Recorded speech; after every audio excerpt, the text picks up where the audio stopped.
The stagecoach rattled to a stop, stirring dust that danced in the late afternoon sun.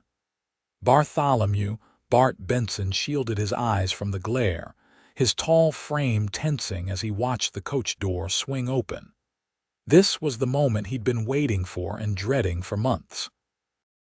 Somewhere inside that weathered vehicle was Zara Foster, the woman who had answered his advertisement for a bride, the woman who would supposedly bring order to his chaotic life on the Wyoming frontier. It was 1879, and Laramie, Wyoming territory, was growing but still rough around the edges, much like Bart himself. At 32, he had established a respectable cattle ranch 10 miles outside of town, but the loneliness of prairie nights had finally driven him to place that fateful advertisement in an eastern newspaper. The stagecoach driver hopped down from his perch. "Mr. Benson," he called out. "Got a situation here." Bart stepped forward, his boots crunching on the packed dirt of Laramie's Main Street. "What's the trouble?" "It's your mail-order bride, sir. Well, she ain't in good shape." A chill ran through Bart despite the warm June day. "What do you mean?" The driver lowered his voice. "Took sick about 2 days ago. High fever. Can barely sit up, let alone walk. Doc in Cheyenne said it might be pneumonia but couldn't be sure." Bart's heart sank. This was not how he had imagined their first meeting. He had envisioned a proper introduction, perhaps a shy smile, an awkward handshake. Not this. "Let me see her," Bart said, moving toward the coach. Inside, huddled against the leather seat, was a slight figure wrapped in a travel blanket. Her face was flushed with fever, her golden brown hair damp with sweat and clinging to her forehead.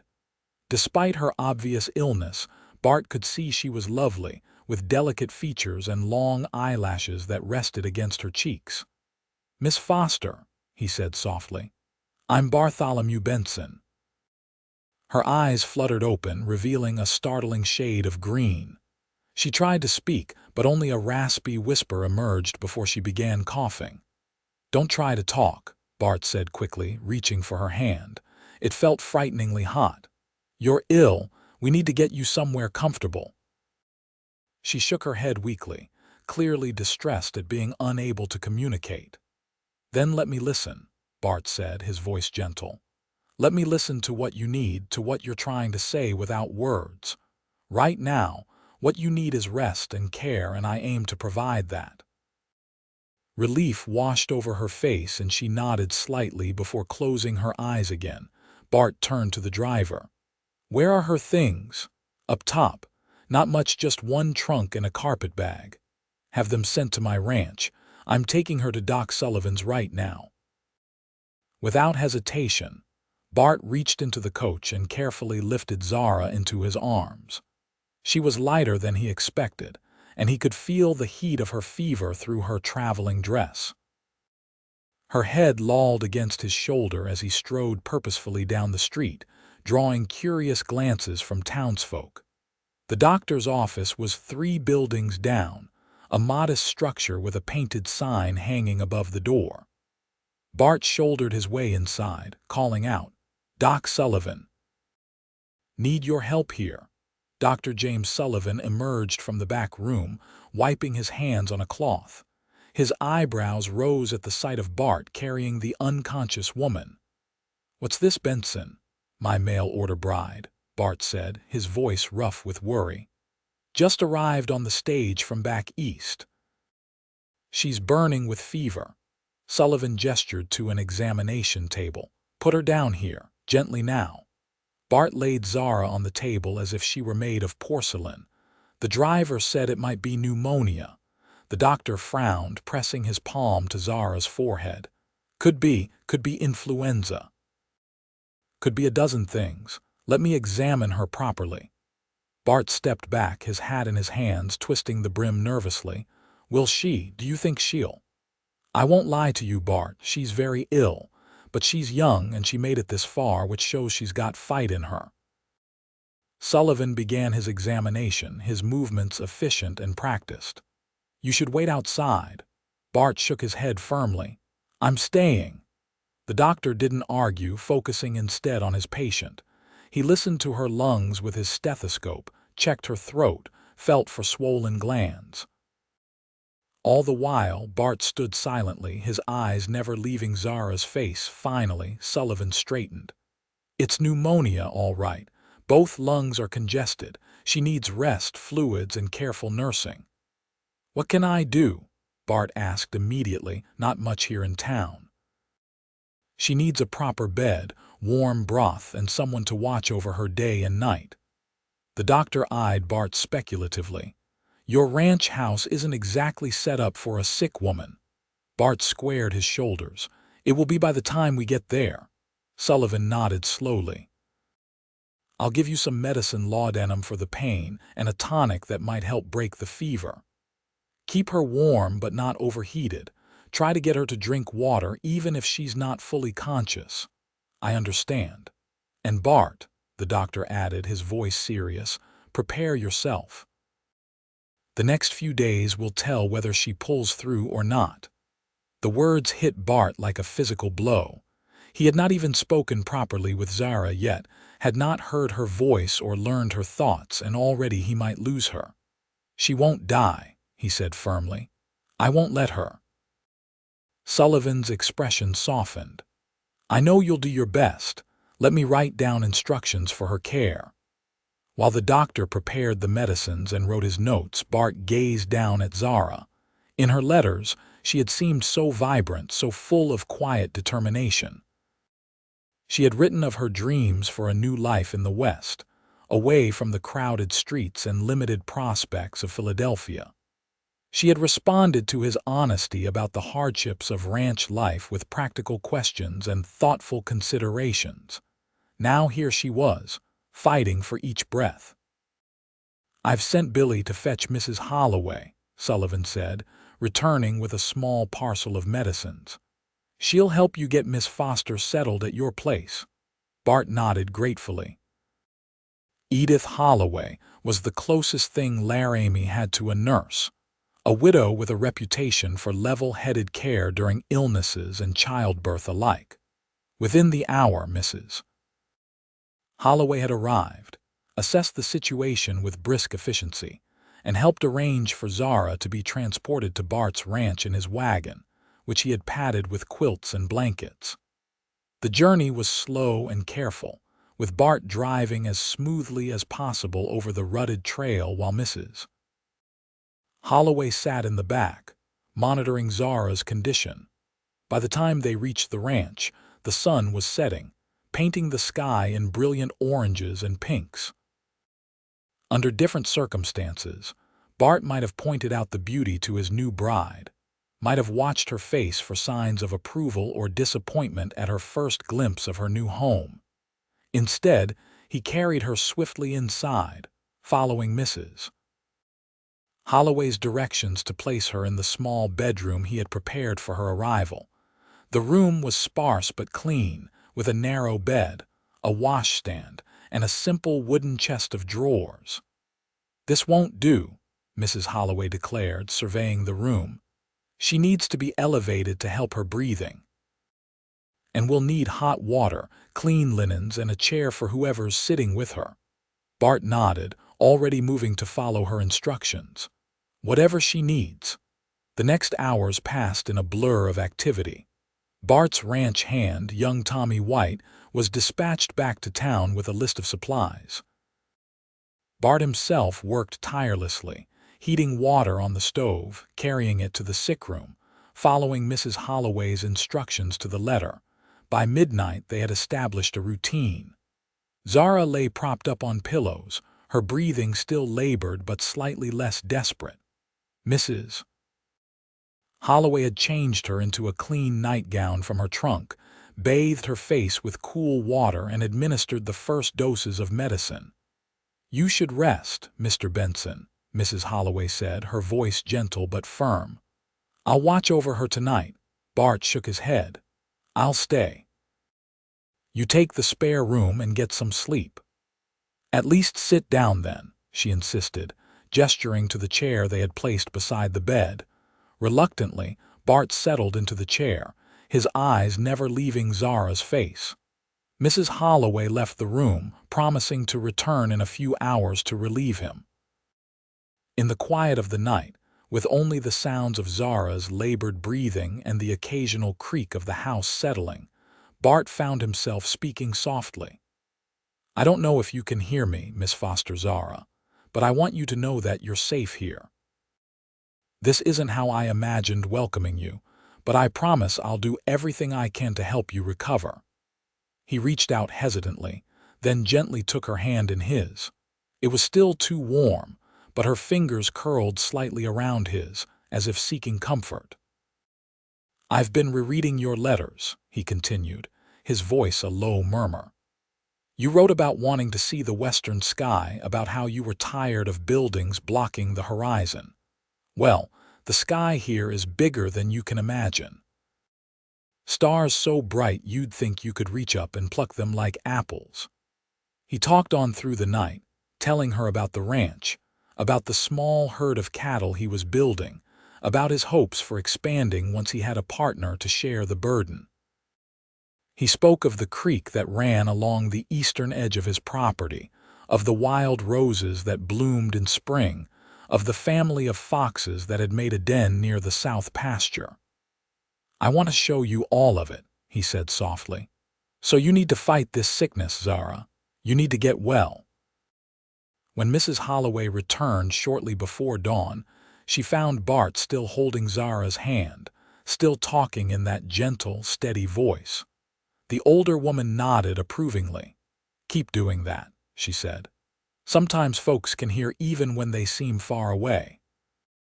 Your voice might be the rope she needs to climb back to us." The next 3 days followed a similar pattern. Bart would work the ranch in short bursts, rushing through essential tasks before returning to Zara's bedside. Mrs. Holloway stayed at the ranch, coordinating Zara's care and ensuring that Bart took minimal care of himself as well. On the morning of the 4th day, there was a subtle change. Zara's fever seemed less intense, her breathing slightly easier.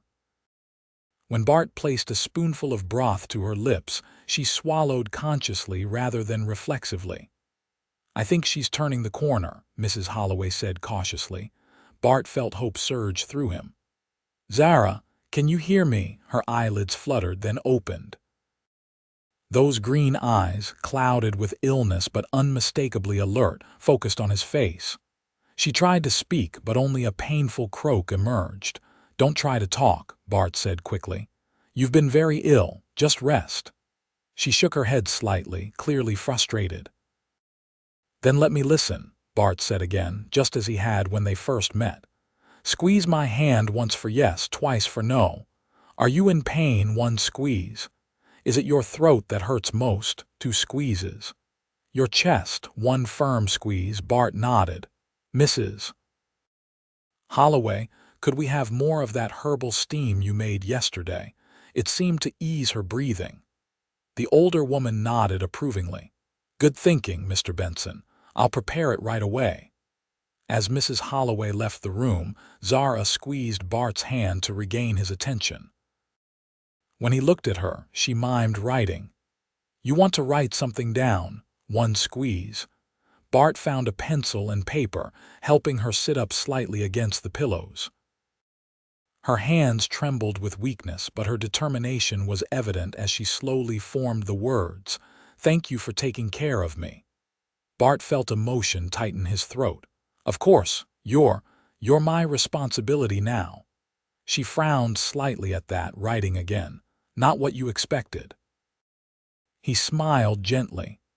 "Few things in life turn out exactly as expected, Miss Foster. That doesn't mean they can't turn out well." A ghost of a smile touched her lips before exhaustion overtook her again. Her eyelids drooped, and the pencil slipped from her fingers. Bart carefully took the paper and helped her lie back down. "Rest now," he said. "We'll have plenty of time to talk once you're stronger." Over the next week, Zara's improvement was slow but steady. She progressed from writing notes to whispering a few words at a time, her voice raspy but growing stronger. Mrs. Holloway declared that the worst was behind them, though full recovery would take time. "She's still weak as a newborn colt," the older woman told Bart privately. "And her lungs will be sensitive for months to come. She'll need good food, clean air, and gentle exercise." Bart nodded seriously. "She'll have everything she needs." Mrs. Holloway studied him for a moment. "You've done well by her, Mr. Benson, better than many husbands would." "We're not married yet," Bart reminded her. "No, but you will be, won't you?" "That was the arrangement." Bart frowned, looking toward the closed bedroom door. "The arrangement was made before she nearly died getting here. I won't hold her to anything until she's well enough to make a proper decision."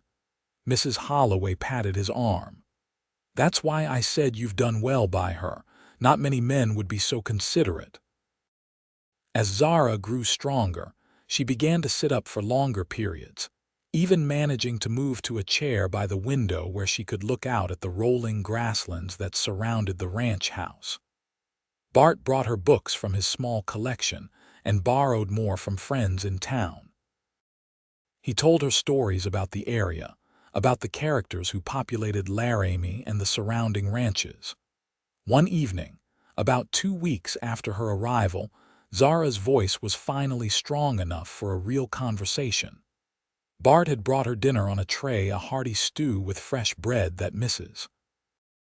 Holloway had taught him to make. "This is delicious," Zara said, her voice still rough but audible without straining. Bart smiled, pleased. "Thank Mrs. Holloway for the recipe. She's determined to make me somewhat self-sufficient in the kitchen before she returns to town. She's leaving soon." A flash of anxiety crossed Zara's face.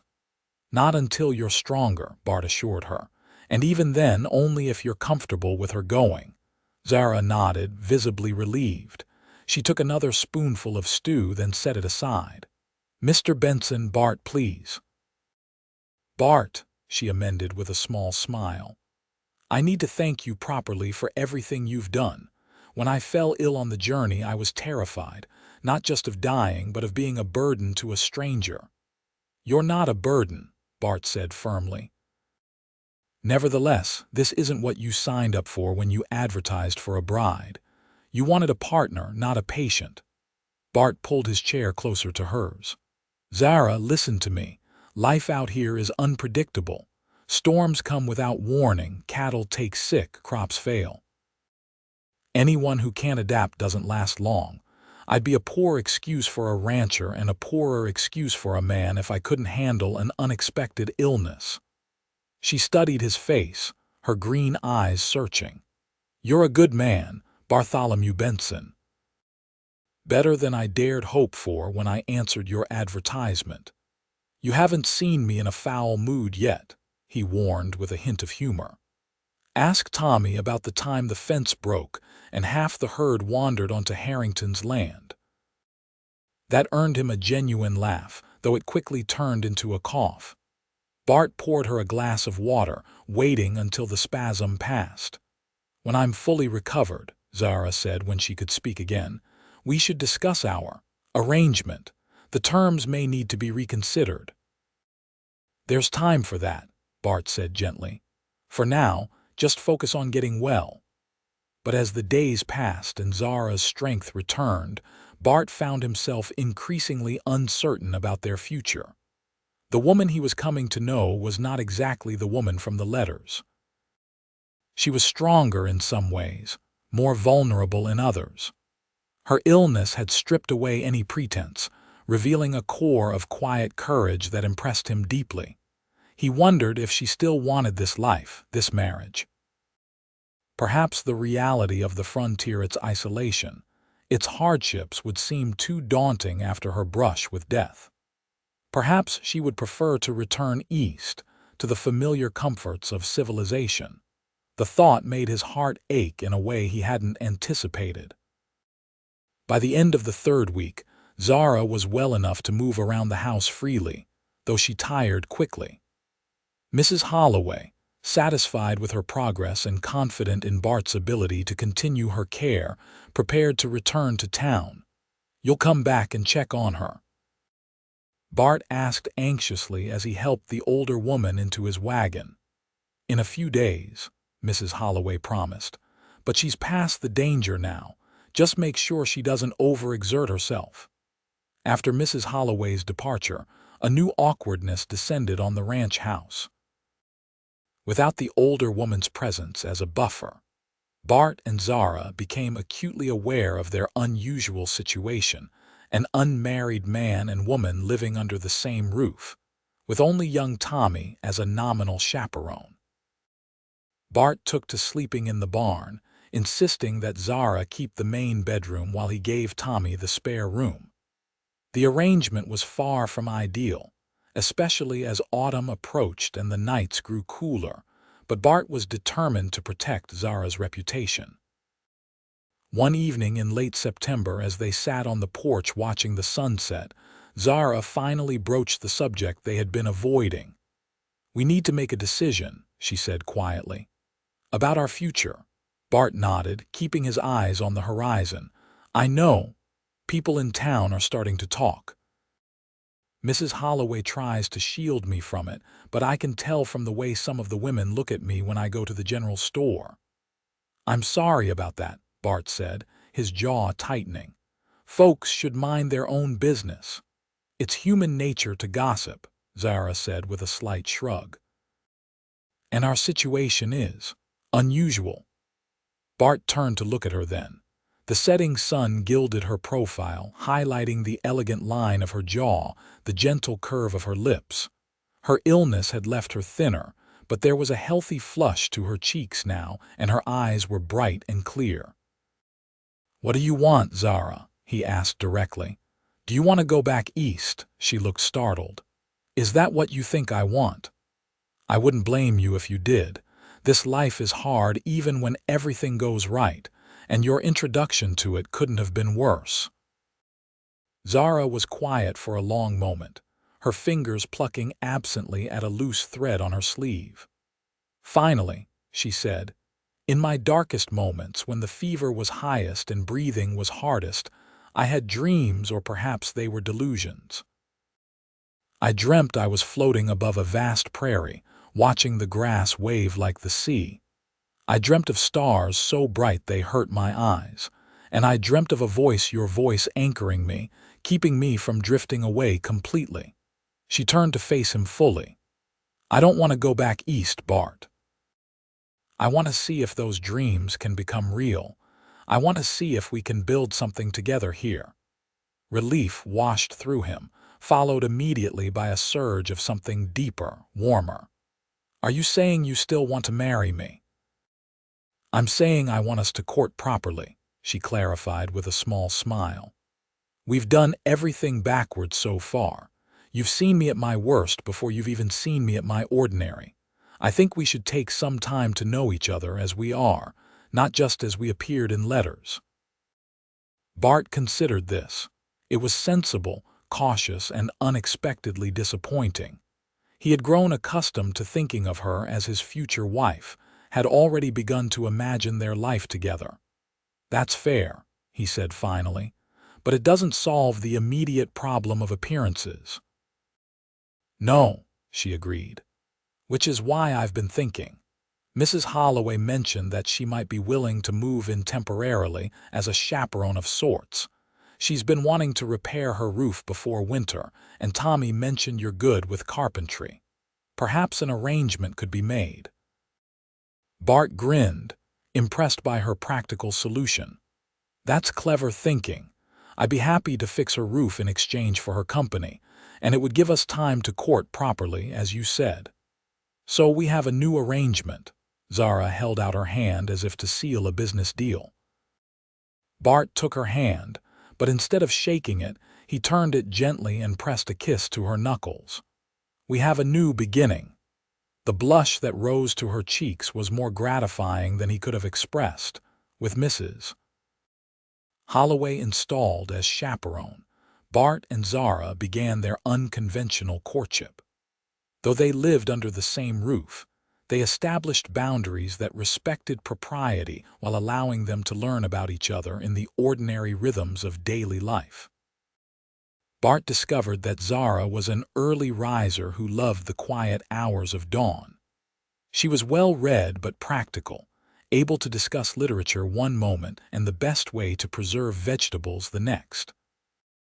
She had a dry wit that emerged more as her confidence grew, and a kindness that extended to everyone from Mrs. Holloway to the stray cat that had taken up residence in the barn. Zara, in turn, came to know Bart as a man of surprising depths. Behind his taciturn exterior was a thoughtful mind and a generous heart. He worked tirelessly from sunrise to sunset, yet always found time to read aloud in the evenings, a habit they had begun during her illness and continued to enjoy. He was patient with her as she learned ranch skills, never condescending or impatient when she struggled. As September gave way to October, their relationship deepened. Bart began taking Zara on proper outings, carefully planned excursions that wouldn't tax her still recovering strength.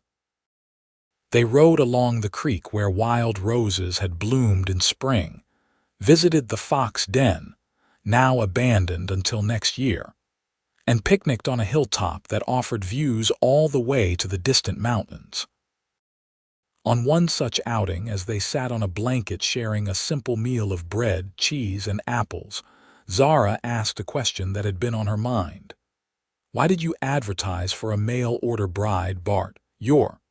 She gestured vaguely at him, suddenly self-conscious. "You're not unappealing." "Surely there were local women who might have interested you." Bart considered the question carefully, slicing an apple with his pocket knife. "There aren't many unmarried women in these parts to begin with," he began. "And those who are here, well, they know me too well in some ways and not well enough in others." "What do you mean?" He handed her a slice of apple. "They know every mistake I've made since I came here 8 years ago. They remember when I nearly lost the ranch in '74 during the drought. They've heard about every argument I've had with neighboring ranchers." "And how do they not know you well enough?" Zara pressed gently. Bart was quiet for a moment, his eyes on the distant horizon. "They see a man who keeps to himself, who works hard but says little. They think that's all there is to me. None of them ever asked what I dream about, what I hope for beyond the next season." "And what do you dream about, Bartholomew Benson?" Zara's voice was soft, almost a whisper. He looked at her then, his blue eyes intense. "I dream about building something that lasts. Not just a successful ranch, but a home. A place where children can grow up knowing they're loved and secure. A partnership with someone who sees the world clearly but still finds beauty in it." "Those are good dreams," Zara said, her heart quickening at the sincerity in his voice. "What about you?" Bart asked. "Why did you answer an advertisement from a stranger in Wyoming territory?" Zara looked down at her hands, considering how much to reveal. "After my parents died, I lived with my aunt in Philadelphia. She was kind in her way, but her home never felt like mine. I worked as a teacher at a girls' school, which I enjoyed, but the future stretched before me like a straight, narrow road, predictable and confined." "And you wanted something different."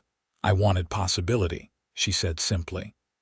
"Your advertisement spoke of hard work and simple living, but also of open skies and room to grow.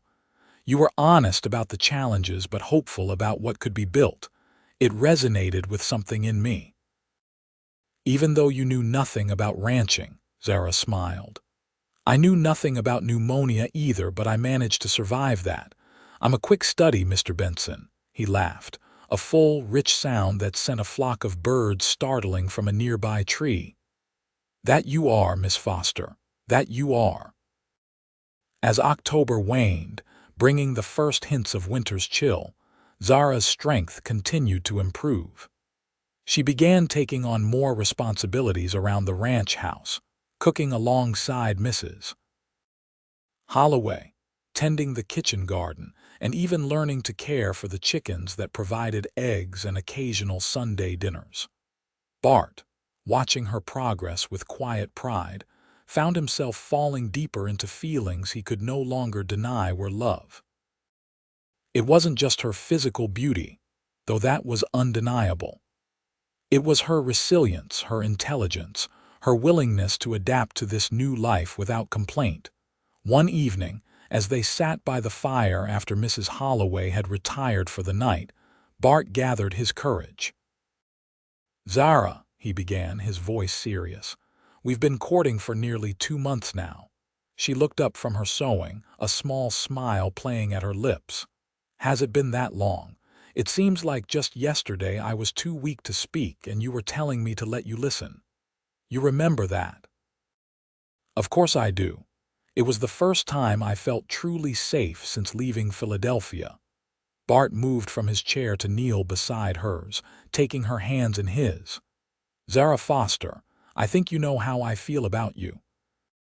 What began as a practical arrangement has become the most important relationship of my life." Her eyes widened, her sewing forgotten in her lap. "Bart, please let me finish before my courage fails me." He took a deep breath. "I love you. Not as a man loves the idea of a wife, but as a man loves a woman who has captured his heart completely. I would be honored if you would consent to marry me, not because of our original agreement, but because you might feel the same way." Zara's eyes filled with tears, but her smile was radiant. "I do feel the same way. I love you, Bart, your kindness, your strength, your quiet determination. I love the life we've begun to build together." "Is that a yes?" Bart asked, his heart thundering in his chest. "Yes," Zara said firmly. "Yes, I will marry you." Bart pulled her into his arms, his kiss gentle but full of promise. When they finally separated, both breathless and smiling, he said, "When? How soon can we marry?" Zara laughed at his eagerness. "Well, winter is nearly upon us. Perhaps we should wait for spring when travel is easier for guests." The disappointment on Bart's face was so comical that she laughed again. "Or," she amended, "we could marry before the first snow. That would give us, 3 or 4 weeks to prepare." "2 weeks," Bart countered immediately. "The minister can post the ban starting Sunday." 2 weeks doesn't give people much notice," Zara protested mildly. "And what about a dress, preparations?" "You need a fancy wedding," Bart asked seriously. "Because if you do, I'll wait as long as necessary, but I thought you might prefer something simpler." Zara considered this. In Philadelphia, weddings were elaborate affairs with expensive gowns, formal receptions, and rigidly observed social protocols. But this was Wyoming territory, and she was no longer the person who had boarded that stagecoach months ago. Something simple would be perfect, she decided. "But 3 weeks, not 2. I at least want time for a new dress, even if it's not a formal wedding gown." Bart grinned, pulling her close again. 3 weeks it is. November 15th. I'll speak to Reverend Thompson on Sunday. The next 3 weeks passed in a flurry of preparations. Mrs. Holloway, delighted by the news, helped Zara create a wedding dress from fine blue wool ordered from the mercantile, with lace trim salvaged from one of her better dresses from Philadelphia. Bart, meanwhile, worked with Tommy to prepare the ranch house for winter, and for its new status as a truly married home. Word spread quickly through Laramie and the surrounding ranches. Many who had gossiped about the impropriety of the arrangement now expressed approval of the upcoming nuptials. Wedding gifts began arriving, practical items mostly, reflecting the realities of frontier life. Preserved foods, hand-stitched linens, tools for the ranch. On the morning of November 15th, Zara stood at the window of what had become her bedroom, watching as the first few snowflakes of the season began to drift down from a pewter sky. "Perfect timing," Mrs. Holloway said as she entered, carrying a breakfast tray. Another day and the roads might have been too bad for guests to travel. Zara nodded, accepting the cup of hot coffee gratefully. It feels right somehow, as if the seasons are marking the change in our lives. You're a romantic, my dear, Mrs. Holloway said with a fond smile. But then, so is your Mr. Benson for all his practical exterior. Tommy told me he was up half the night putting the finishing touches on his wedding gift to you. A gift? Zara asked, surprised. He didn't mention anything. Of course not. It's meant to be a surprise. Mrs. Holloway began laying out the wedding dress and the few simple accessories they had assembled. Now eat your breakfast. We have a bride to prepare. The wedding was held at 3 o'clock in the small wooden church in Laramie. Despite the snow, which was falling steadily by then, the building was filled with well-wishers, neighboring ranchers, townspeople who had come to know Zara during her recovery, even the stagecoach driver who had brought her to Wyoming. Bart stood at the altar, uncharacteristically nervous in his best suit, his dark hair freshly cut and his beard neatly trimmed. When the church door opened and Zara appeared on the arm of Dr. Sullivan, who had gladly agreed to give her away, Bart felt his breath catch. She was beautiful. The blue wool dress brought out the green of her eyes, and Mrs. Holloway had arranged her hair in an elegant style, topped with a simple wreath of preserved autumn flowers and ribbon. But it was her smile, radiant and sure, that truly captivated him. As she walked toward him, Bart thought of how close he had come to losing her before he ever truly knew her. How different his life would have been if she had not survived that terrible illness. The gratitude he felt in that moment was overwhelming. Reverend Thompson's ceremony was brief, but meaningful. When it came time for the vows, Zara's voice was clear and strong, no trace remaining of the weakness that had once rendered her mute. Bart's own voice wavered slightly with emotion, but his eyes never left hers as he promised to love, honor, and cherish her for all the days of his life. By the power vested in me, Reverend Thompson concluded, I now pronounce you husband and wife. You may kiss your bride, Mr. Benson. The kiss they shared was both tender and profound, a sealing of promises, a beginning of a shared journey. When they turned to face their friends and neighbors as Mr. and Mrs. Bartholomew Benson, the applause was enthusiastic and genuine. The celebration afterward was held at the town's small hotel, where the owner had prepared a feast that combined the best of frontier cuisine with a few Eastern touches in honor of the bride. There was dancing, with Bart surprising Zara by being far more accomplished than she had expected. "Where did you learn to dance like this?" she asked as he guided her smoothly through a waltz. "My mother insisted all her sons learn properly," he admitted with a grin. "Said no son of hers would embarrass a lady on a dance floor." "She taught you well," Zara said, following his lead as he executed a perfect turn. "She would have liked you," Bart said, his expression softening. "She valued strength and kindness above all else. You have both in abundance." As the evening progressed, snow continued to fall, creating a hushed, magical quality to the night. When it was time to leave, they found that Bart's ranch hand Tommy had decorated the wagon with ribbons and bells, and several of the younger guests formed an impromptu honor guard to see them off. The journey back to the ranch was cold but beautiful, with moonlight breaking occasionally through the clouds to glitter on the fresh snow. Bart had heated stones wrapped in flannel at their feet and covered them both with thick buffalo robes to ward off the chill. "Happy?" he asked as the lights of town receded behind them. "Completely," Zara answered, nestling closer to his side. "Though I admit I'm curious about this mysterious gift Mrs. Holloway mentioned." Bart chuckled. "You'll see soon enough. I hope you'll like it." When they reached the ranch, Bart helped Zara down from the wagon, then surprised her by sweeping her into his arms to carry her across the threshold. "Welcome home, Mrs. Benson," he said softly, setting her down in the entryway.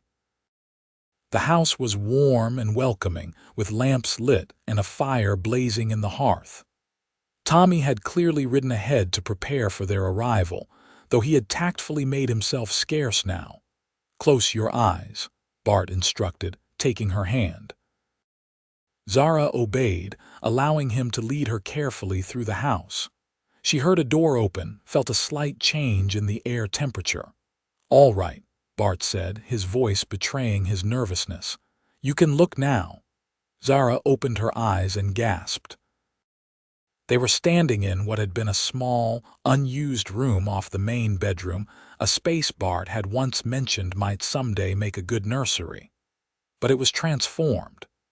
Bookshelves lined one wall, filled with books both familiar and new.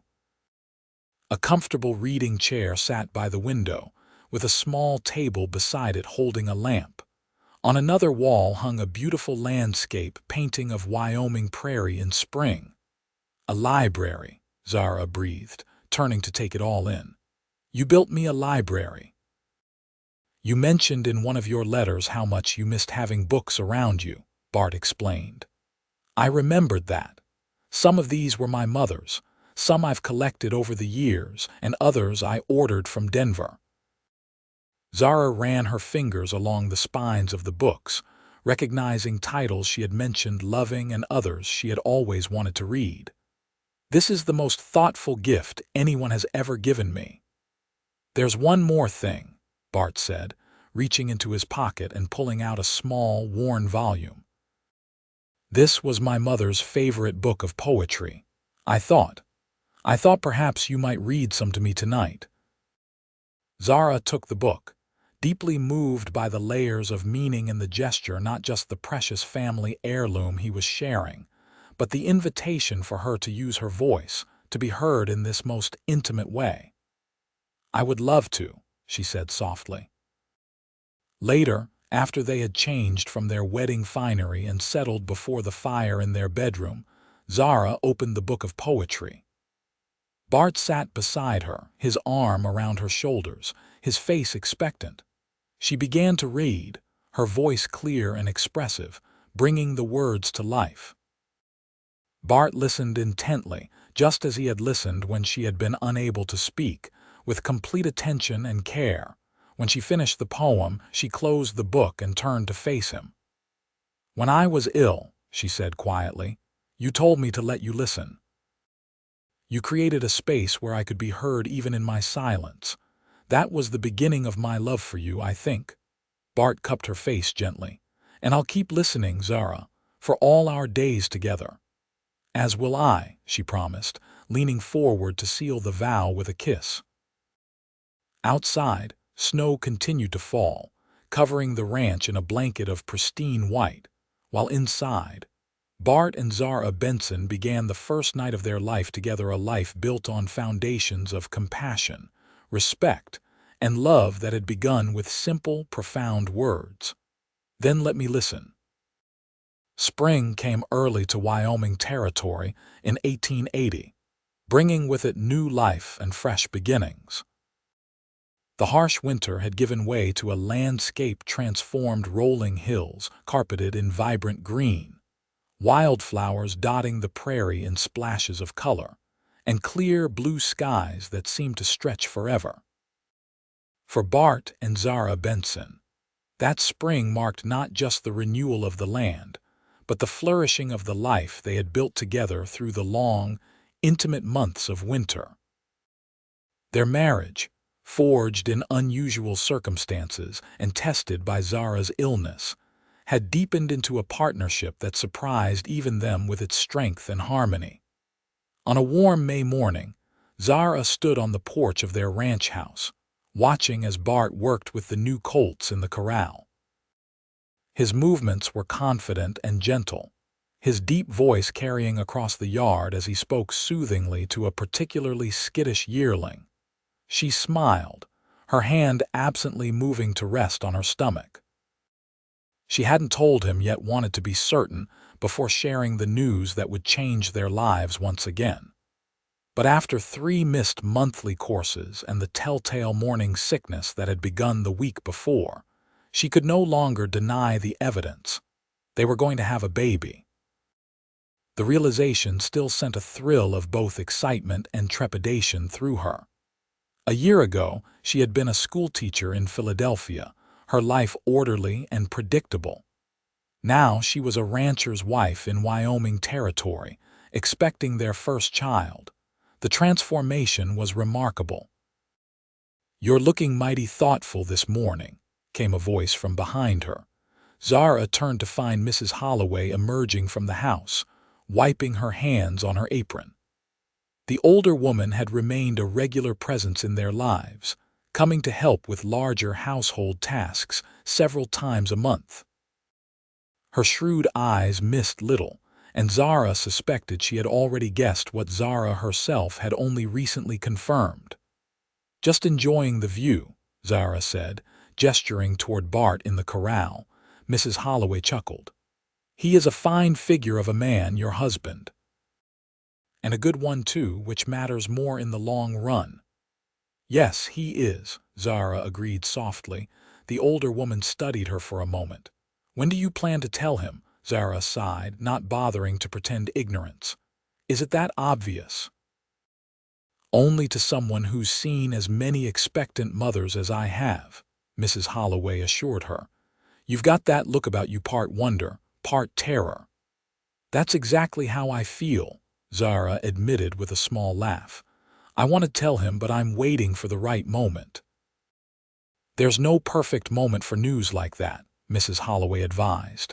"But sooner is better than later. Men need time to get used to the idea of becoming fathers." Zara nodded, recognizing the wisdom in the older woman's words. "Tonight, then, after dinner." Mrs. Holloway patted her arm approvingly.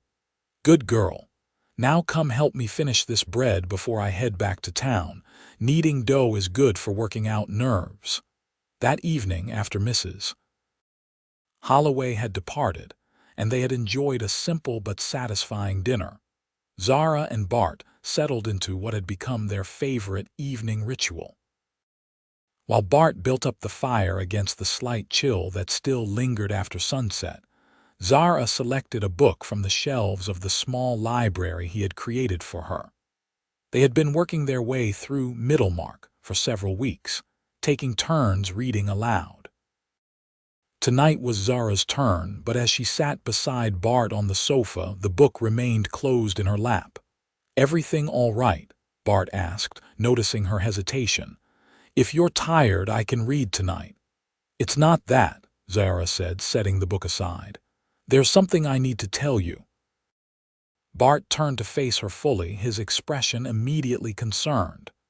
"You're not ill again, are you?" The worry in his voice touched her deeply.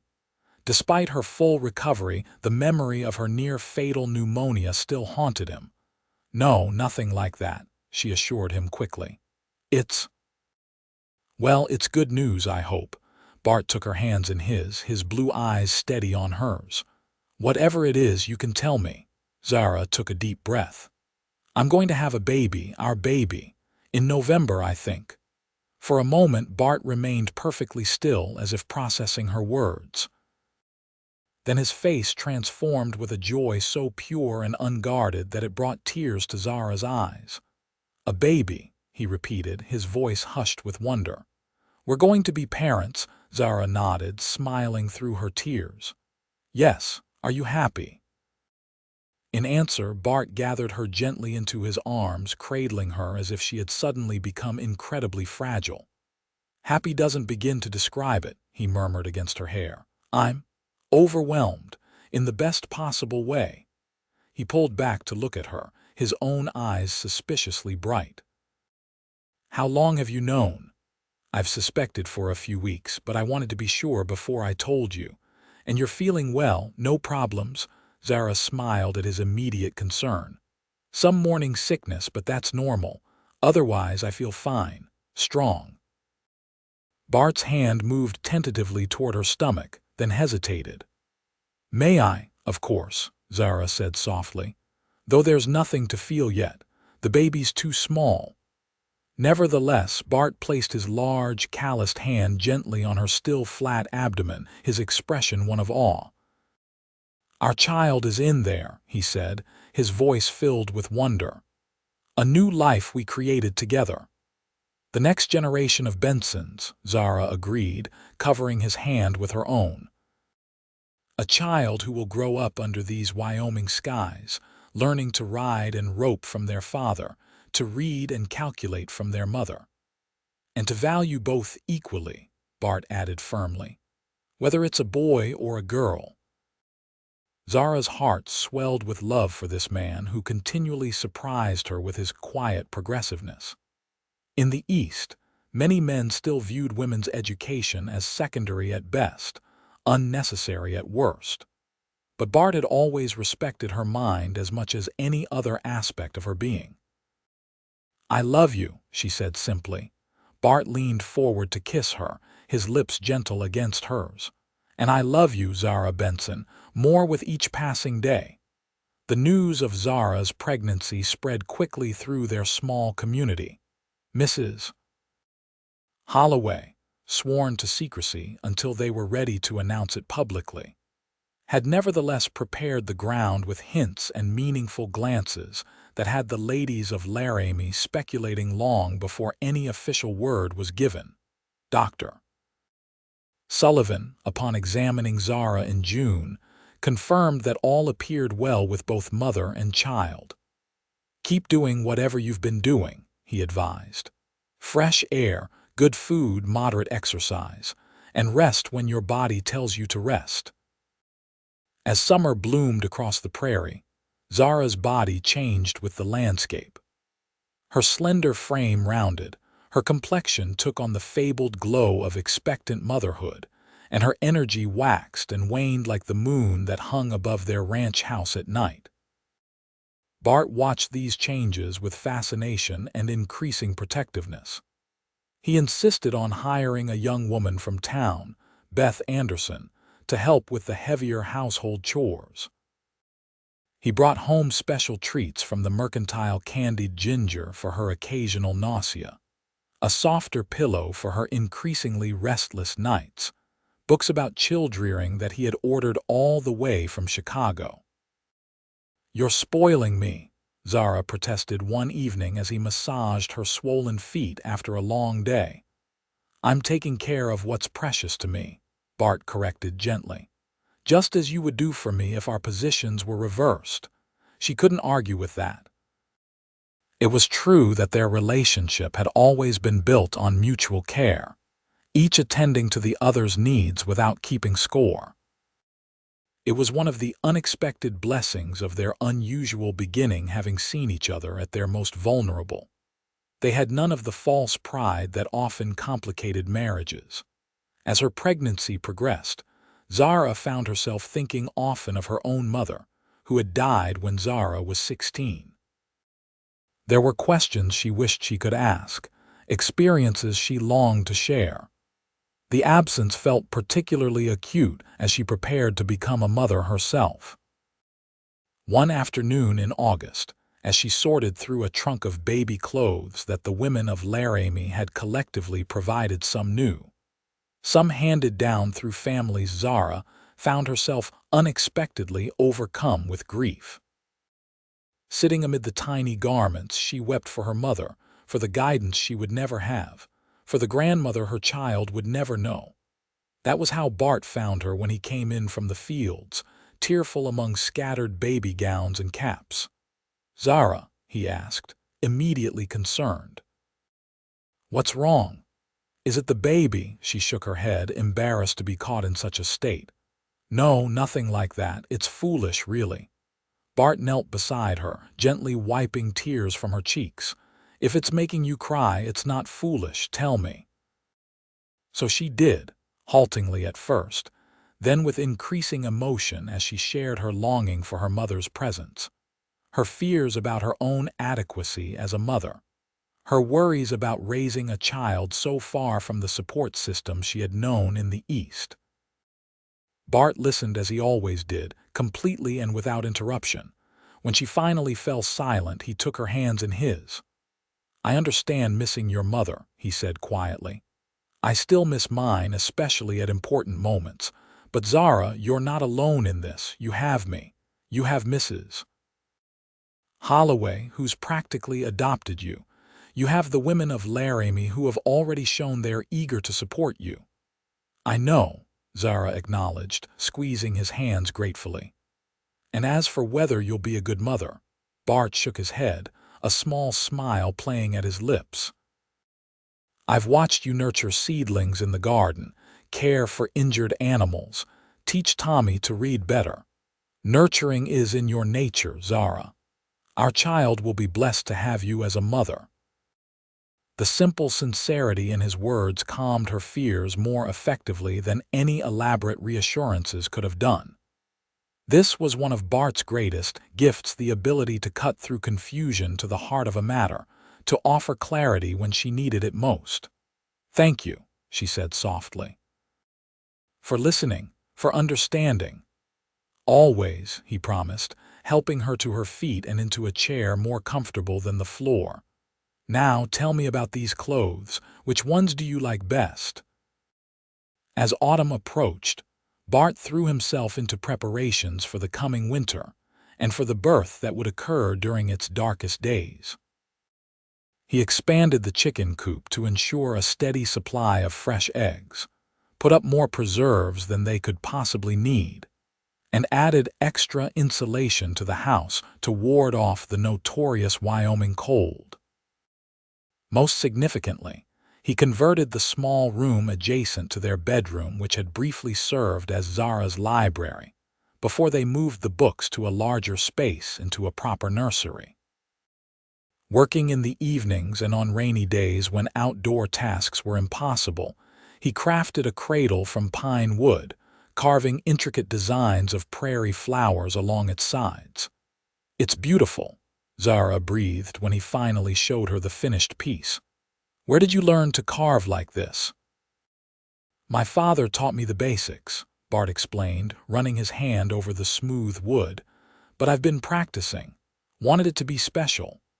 It is, Zara assured him, tracing one of the delicate carvings with her fingertip. Our baby will sleep surrounded by art and love. September brought the harvest, and the first hints of the coming winter morning frosts that melted by noon. Flocks of birds heading southward, evenings that required an extra log on the fire.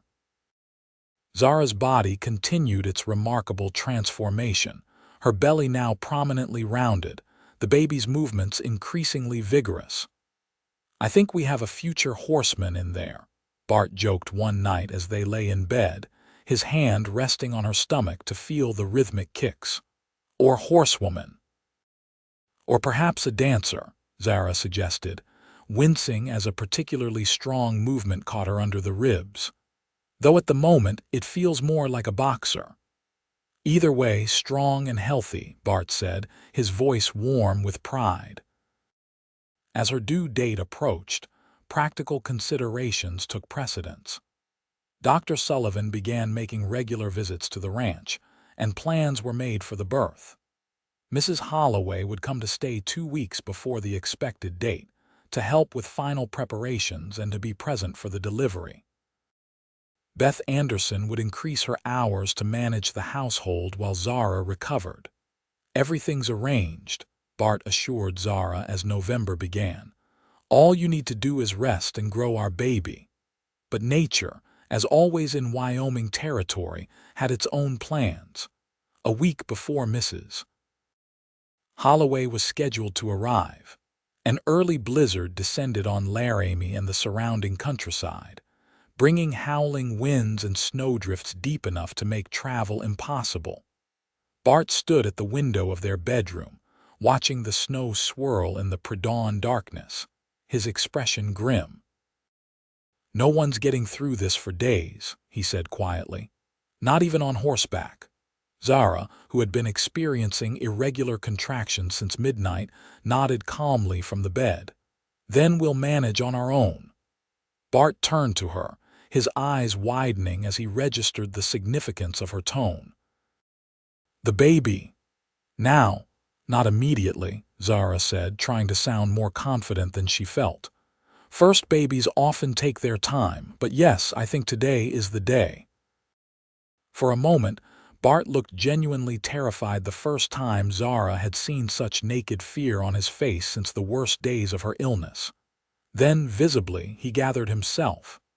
"All right," he said, crossing to sit beside her on the bed. "Tell me what you need.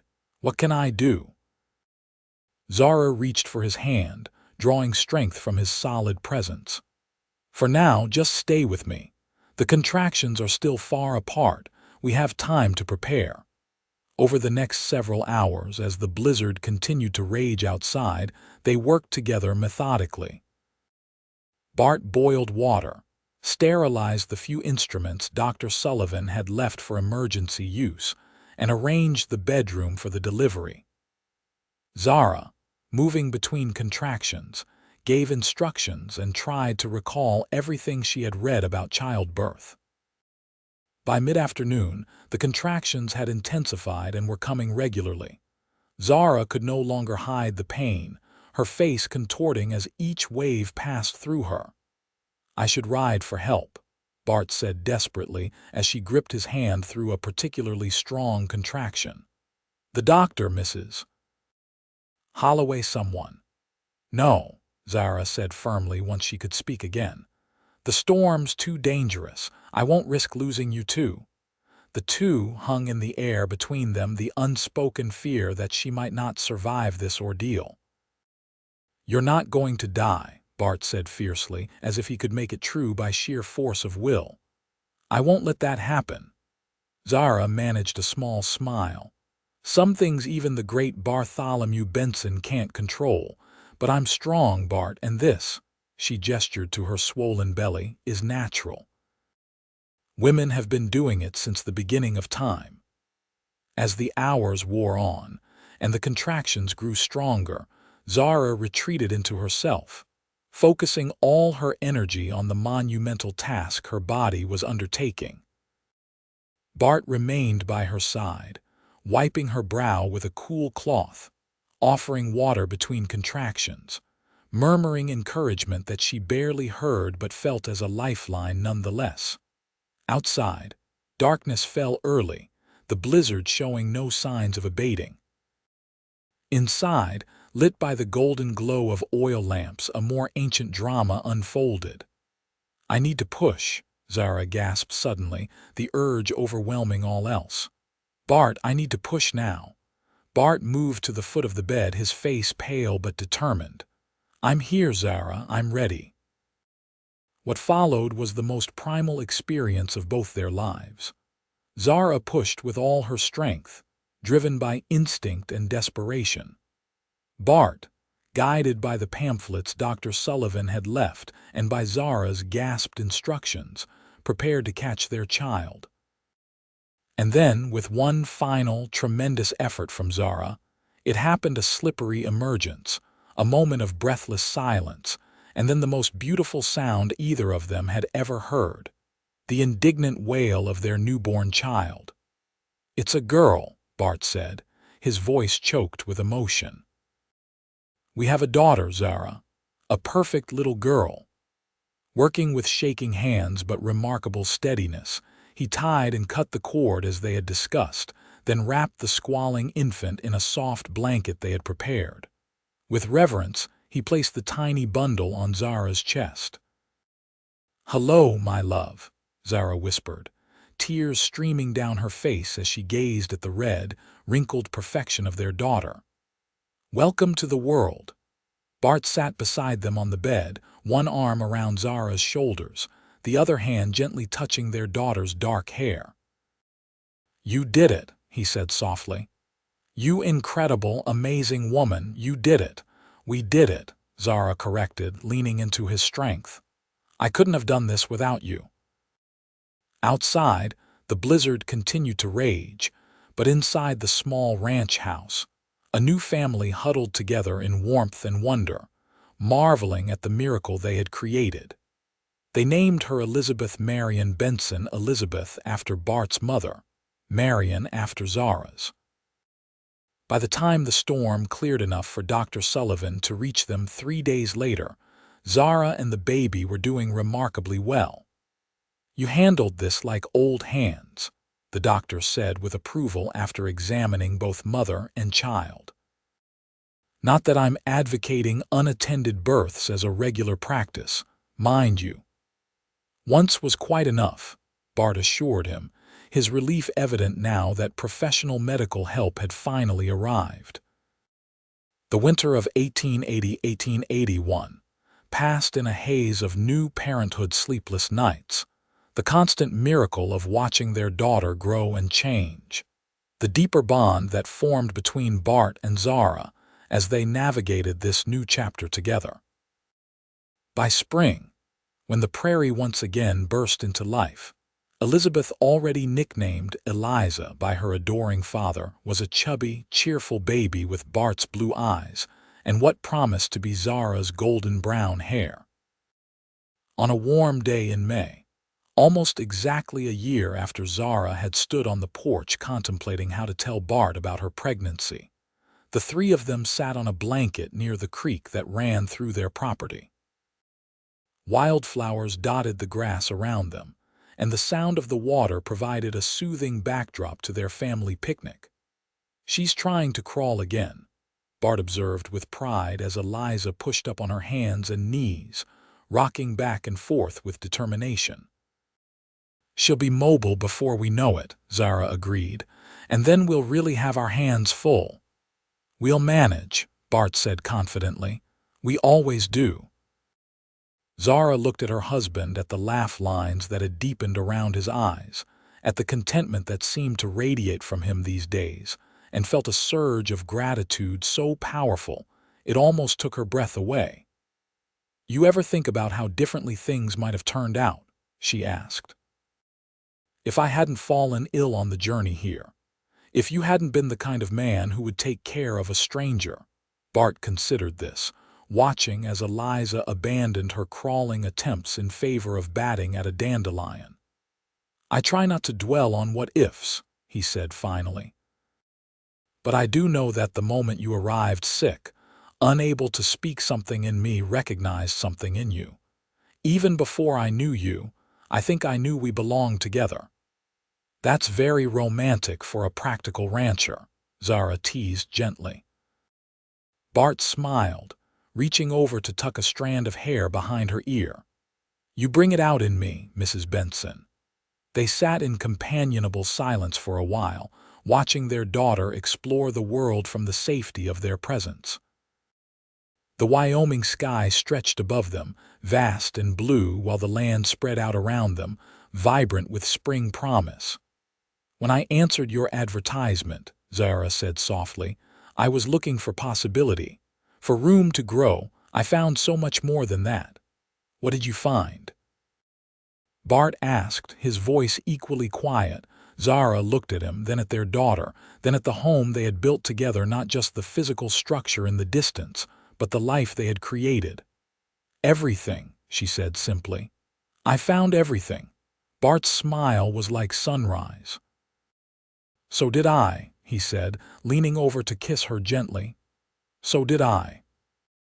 And as Eliza crawled into her mother's lap, babbling happily, Zara reflected that this was the true miracle of their story, not that they had overcome illness and distance and the 1,000 natural challenges of frontier life, but that they had done so together, each listening to the other in ways both literal and profound. It had begun with those simple words spoken by a concerned stranger to a sick woman unable to speak. "Then let me listen." And it had grown into a love that would sustain them through all the seasons of their lives together on the Wyoming prairie, beneath the endless western sky.